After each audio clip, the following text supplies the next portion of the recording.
সবাইকে স্বাগত। বিশ্বকবি রবীন্দ্রনাথ ঠাকুরের শ্রাদ্ধ কবিতাটি আবৃত্তি করছি। খেদু বাবুর এদো পুকুর, মাছ উঠেছে ভেসে, পদ্মমণি চচ্চড়িতে লঙ্কা দিল ঠেসে।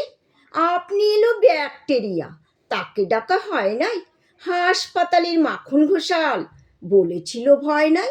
সে বলে সব বাজে কথা, খাবার জিনিস খাদ্য 10 দিনেতে ঘটিয়ে দিল 10 জনারই শ্রাদ্ধ।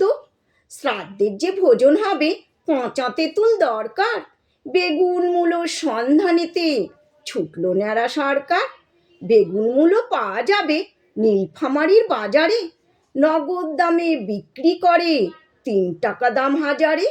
দুমকাতে লোক পাঠিয়েছিলেন বানিয়ে দেবে মুরকি, সন্দেহ হয় ওজন মতো মিশলে তাতে গুড়কি।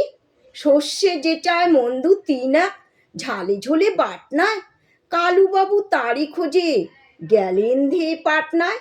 ভীষণ খিদেই করলে চুরি রাম ছাগলের দুধ, তারই সঙ্গে মিশিয়ে নিল গম ভাঙানির খুদ। ওই শোনা যায় রেডিওতে বোচা গোখের হুমকি, দেশ বিদেশ শহর গ্রামে গলা কাতরার ধুমকি।